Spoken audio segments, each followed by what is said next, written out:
And we're live. All right, what's up, folks of the internet of the Calgary Barbell vlogosphere? Went to see Gate Creeper last night, as you can tell. And as a result of that, I was up past my bedtime. I didn't eat enough, and my shoulder is pissed off from playing pit police. So we'll see. Today might be a rather restrained lift, but yeah, that's the kind of thing I want to be able to do and not have to feel bad about, you know? Like, muck up some of the perfect athlete stuff to go and do normal human things, like a normal human man. So I regret nothing. I may be, like I said, a little sluggish. My shoulder might be a little more sensitive today, but yeah, it was worth it. It was worth it. Gate Creeper, 200 stab wounds, and I really wish I could remember the Denial of Life, I think, was the opening band. They ripped. They were awesome. Reminded me a lot of Oozing Wound, for anybody who knows that band. Probably not a lot of people. And yeah, it was just 3 bands. So, I mean, I was home by like 11, but probably didn't get to sleep till like 11:30. It's just too late for me, man. I don't know if most of y'all know how old I am, but I'm an aged man at this point. I'm gonna leave it for this video. Let me know in the comments how old you think I am. And no cheating. You can't look it up on my open IPF because it's too obvious. But I want to see some guesses at how old people think I am, because I think it's usually way off. And what's really funny is when Mike and I hang out, people guess the exact opposite way for him. I think most people think I'm a lot younger than I am, and most people think Mike is a lot older than he is. But what's really funny is that we're pretty damn close to the same age. Anyways, I am not sure what we're doing today. It might be some SSB, it might be some RDL, it might be some leg press, might be some back extensions. There will be biceps, there will be lateral raises, and there will be ab roller. That's all I know for certain. Everything else is up in the air.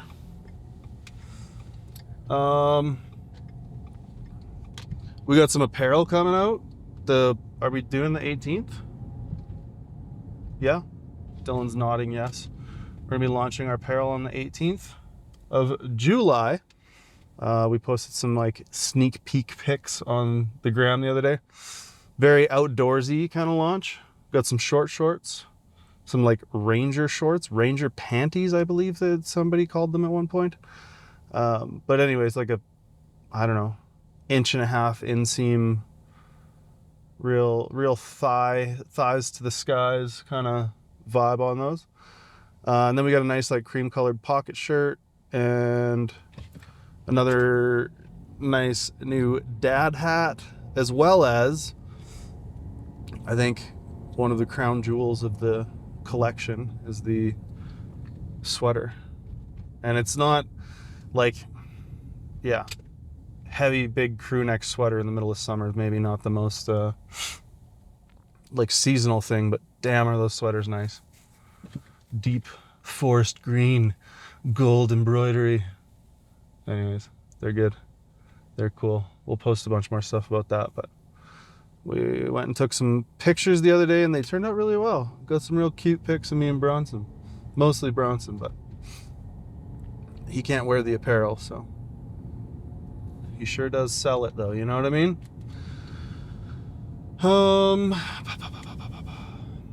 What else? Yeah, the show was great last night. I was excited to get back to a show. I haven't seen a show in a while. It's been a long time since I've been able to get out to a show. And I was able to assume my usual role as what I like to call pit police. which is based around the fact that I like being near the pit but not in the pit. It's a very specific distinction. I like to kind of be in the energy of the pit because I don't like standing too far back when everybody's just like kind of standing there. I want to be able to like throw my arms around and headbang pretty hard and enjoy the music, let it move me, you know? But I also am not going to like run around and either hurt myself or like bulldoze, you know, some smaller person. It's just not like it. So I like to sit kind of at the edge of the pit and make sure that nobody like flies into the wall too hard, or if they do, like last night, this guy like, I don't know, he hit his knee super hard and went down. But then just like keep the rest of the pit off of him so he can figure his shit out. But yeah, I like being in and around all the energy, but I'm not gonna like mosh per se. Although I say that, and sometimes it moves me, and sometimes I end up in the pit, but it's infrequent. But yeah, I don't know. It's just a really good time. Glad I was able to go. I've been wanting to see Gatecreeper for a long time. I think they're a really, really friggin' good band. There was some unfortunate shit with the sound for the first two bands last night, though. They had, I don't know what was going on with the triggers for the kick, but it was like a full-blown 808 like bass drop every kick hit for the first two bands. So there were parts in the 200 stab wounds set where it was just like, and it just like my nostrils were vibrating. And like, I'm all for a, you know, a nice bass drop here and there, you know, kick off a breakdown, mosh call, whatever the hell.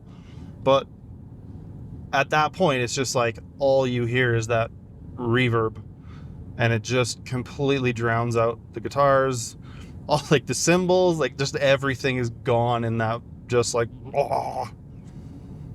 And as much as I like a lot of music that sounds just like blah, this was a different level of that. And I was a little concerned that it was like a venue thing or something, but it was at the Palace, which normally like sounds pretty good. So I don't know what was up, but they fixed it for Gatecreeper, which was very nice because that would have been just so distracting. What are we doing today? Today also, I think we're gonna film some more stuff for the main channel. We did a video on like bench milestone advice, and we used the like 225, 315, 405, like the sort of bro milestones. And as much as using the bro milestones like makes it relatable for a very large part of our audience, I feel like it does still make it kind of uninclusive for smaller bodied people and, you know, a lot of female lifters and stuff like that. So I tried to give little caveats and like, you know, whatever your milestone might be kind of thing, but it still just kind of felt like, you know, kind of making it feel like other people's milestones maybe don't exist. But I don't know if there's a neater, cleaner way to do that, you know?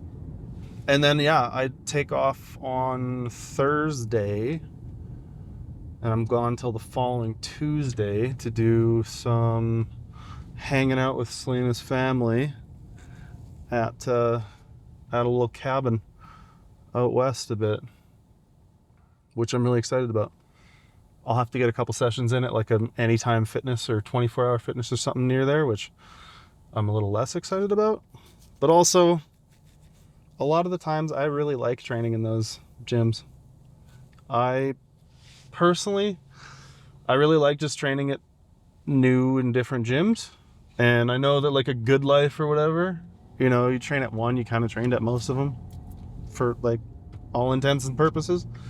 But yeah, I still think it's kind of cool to be able to go to different gyms in different places. And it's certainly more exciting to like go to Das Gym in Vienna or Physical Culture in London or something like that. But I don't know. New gym is new gym. The new shiny. It's kind of fun sometimes. I just hope, I hope there's like equipment that is usable. That's the other part I think of going to like commercial gyms that I like, is that the equipment sometimes sucks. And I think powerlifters get way too spoiled and way too like entitled when it comes to equipment. And like, not everybody, but I really do think there's value in going and lifting on subpar, crappy equipment. Not all the time, just sometimes, just to like remind yourself that A, you've either got it really good, or B, you can absolutely train on this stuff and still get stronger and be, a world-class athlete. Like, I have a lifter who trains on like kind of a janky rack, like a power cage, like a squat cage or whatever, power rack, whatever you want to call it, with like an unattached bench. And she's like a world medalist in training for world games currently, and that's where she does 99% of her training, is in her basement in like a cage. I think she's got a decent bar, but like pound plates, the whole thing. And I think that's just something that we lose in some level at some point. And not to be like a traditionalist, like, oh, it should be because it was, but yeah, I just think there's some value sometimes in training on subpar equipment and just being able to do that. I think that lends you something that you can lean on sometimes, because you're going to end up in situations where you have to, right? Like if you ever go anywhere for anything and you want to not miss sessions or whatever, sometimes you're gonna have to train on subpar equipment. And if you approach it like, okay, well, this might be a little different, this might make me have to go a little lighter on XYZ movement, I might have to adapt this movement, whatever. If you can have that flexibility and that mindset of, we're just gonna enjoy it, and it's training stimulus, it's not what we would ideally be getting, but we're gonna make it work, then I think you're going to get a lot more out of it than if you go there and you're just like, oh, I can't because the bench is 3 centimeters too tall. Ugh. So anyways, that's also kind of why I like Mount Royal so much. That, and I don't know. There's a really egotistical part of me that just loves flexing on people, I guess. There's definitely something enjoyable about going there and being very strong and having people stare or like ignore your existence. I don't know if I've talked about this before, but I think there's a like spectrum of sort of reactions in a commercial gym to somebody who is strong, right? And I'll use this squat as an example. And again, I'm going to use like pretty bro-y terms, or like terms that would be relevant to somebody my size. And I think if you're going to a commercial gym and you're squatting, and let's say you squat 405, I think a lot of people will like dap you up and be like, yo, that was sick, man. Like, that was a good squat. You're good. You're strong, dude. If you squat, 500 or 495, then people are like, they might like stop and ask you like, well, what are you a lifter, or like, do you compete and that kind of stuff? But if you go into a commercial gym and squat like 700 or high 600s, most people will not even look at you, right? They'll like pretend you don't exist, and like not make eye contact and just be like, I don't believe this is happening right now. I don't think this is real. And that reaction, I think, is kind of funny. And same thing with deadlifts, right? Like, you pull 500 or 600, people are like, yo, that's sick, man. You pull, high 7s or 800 in the gym, and people are just like, I'm not, this person's not real. I'm not going to look at them. This isn't happening.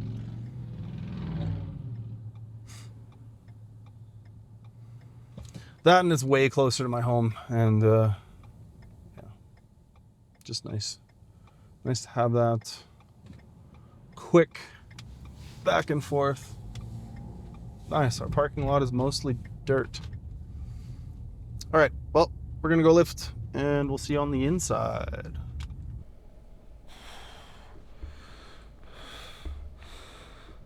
Do you mind?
Man, what is with you today?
All right.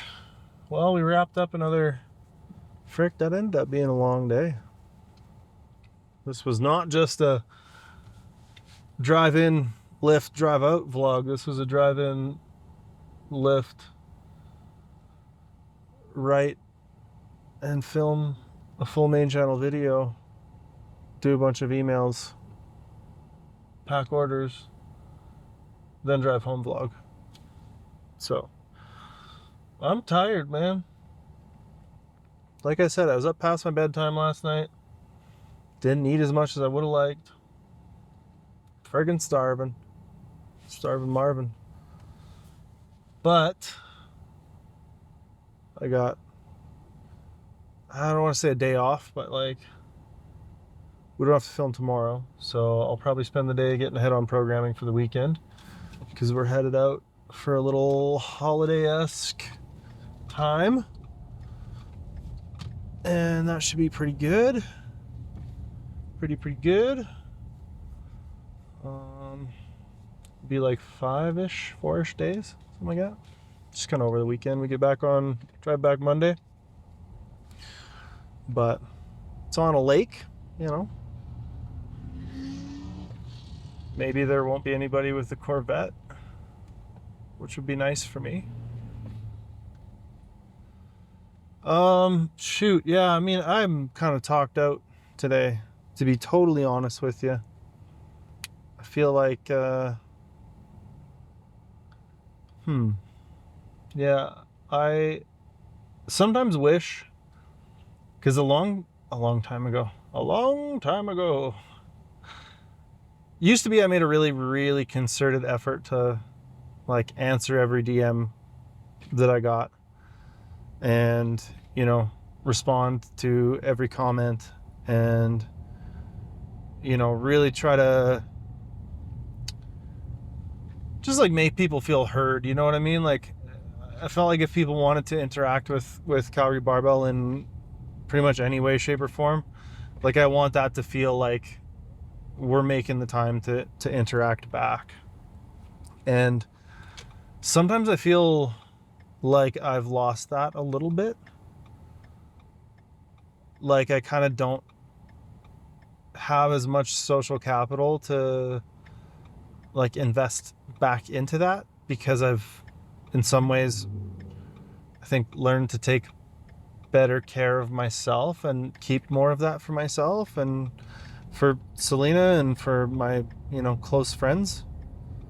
And I think that's a really interesting balancing act with somebody who does the kind of stuff that I do.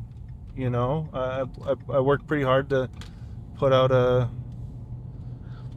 pretty real and authentic, you know, version of myself through these vlogs and through the main channel videos and stuff, and, you know, really try to make an effort to connect with people, because I think for me that's really important.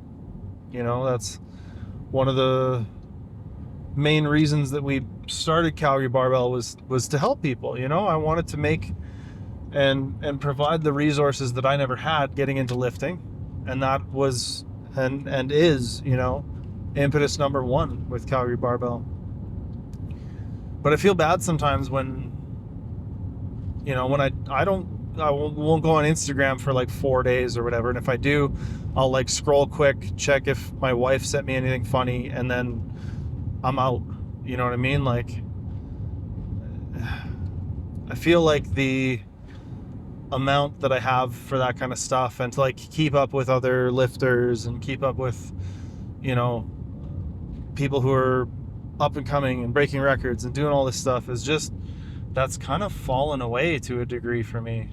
And it, you know, I don't know if I feel some kind of like guilt or something for being that slight bit like less involved, less like on the whole obsessed, you know?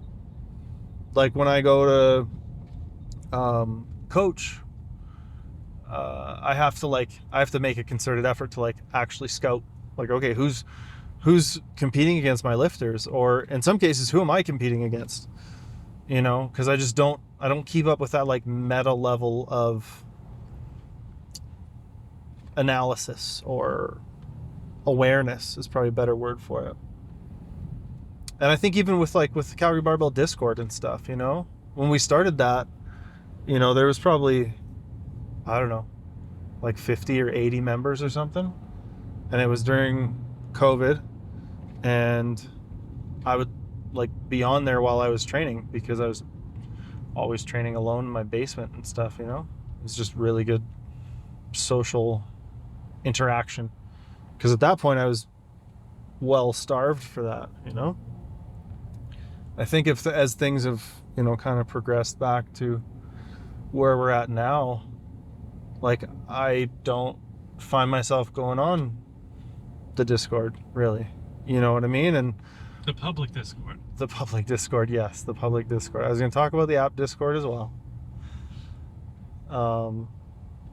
Even the app Discord, I don't find myself on there for social reasons, you know what I mean? Like just to like hang out and shoot the shit and chat as much as I would like to. Because I think that's like a cool element of the app Discord, is that sometimes I do and sometimes I will.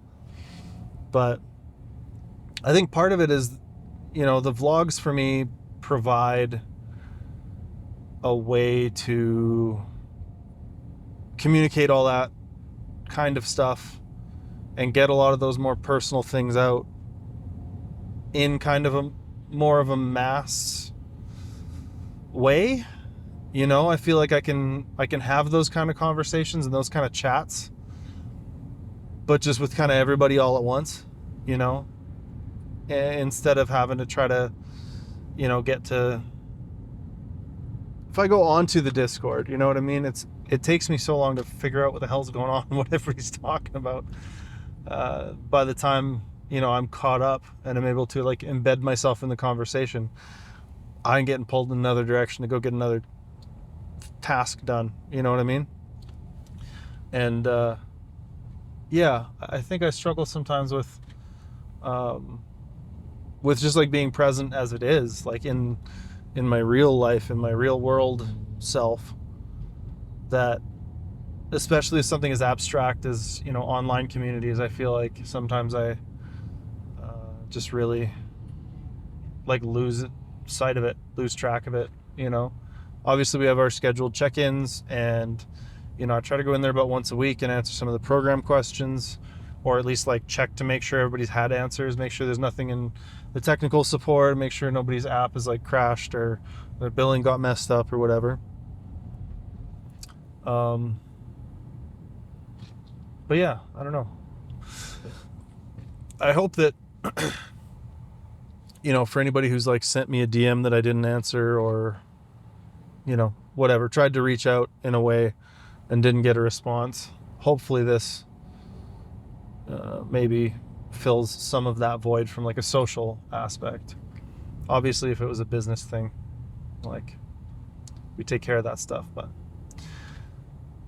yeah, I think these vlogs serve an interesting kind of purpose in that I can have, like I said, those more kind of nonchalant conversations with the people that, you know, would want to have them,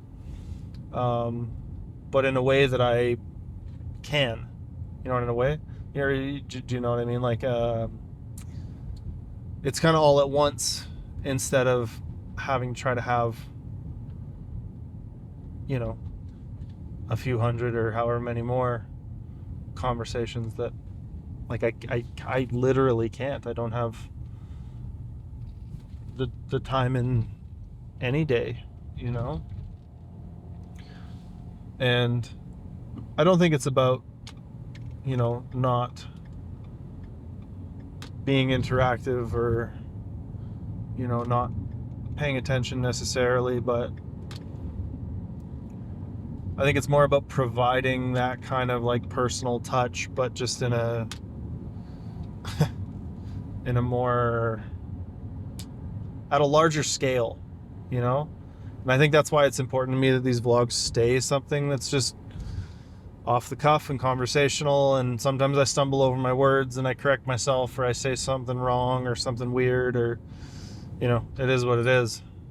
But I think it's important to me that it stays at that level of just, I don't know, honesty, transparency.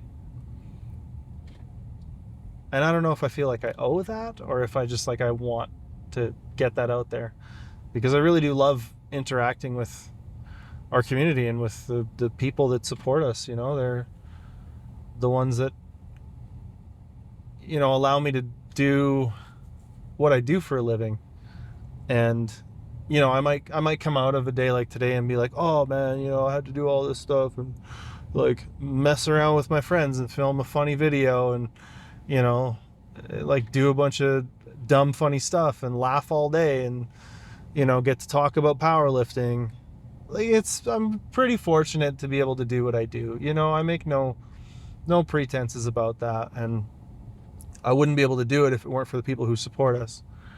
So I don't necessarily feel like I owe it to those people, but I think I want to, you know, make sure those people feel special and like they are appreciated and, you know, cared for. And I got so many messages and emails and just like people being so nice and relating to me on a lot of levels with, you know, a lot of the feelings I expressed post meet, you know, talking about being disappointed and, you know, having a hard time and struggling with that kind of, how does powerlifting fit in my identity? How do I fit into powerlifting, you know, at this point kind of thing. And I don't know, just people were so awesome about that, you know, and I can't be appreciative enough, I don't think, for that kind of support. And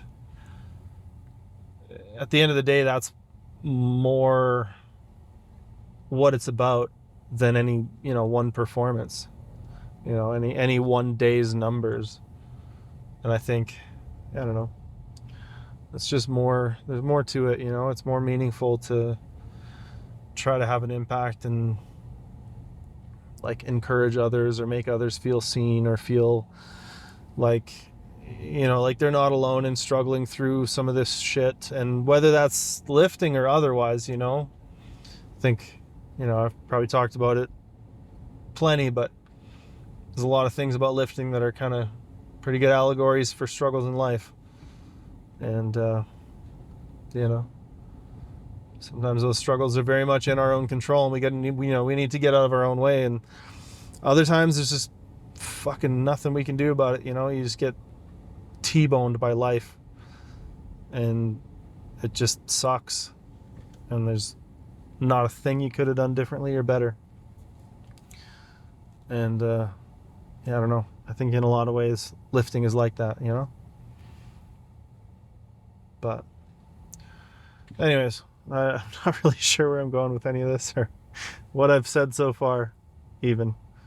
But I guess if I had to kind of conclude with any summation or actual point, it would just be thank you for tuning in, for watching, for, you know, I know some people have been like rocking with us for like a full decade at this point, you know what I mean? Which is crazy to me to think that, you know, people have been out there standing for us for a decade, you know, buying our stuff or leaving a like or watching a video or telling a friend about whatever, you know, passing some advice on or whatever it is. I don't know. That stuff is just,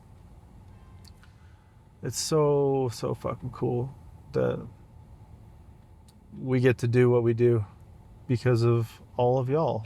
So thank you. And yeah, that's all.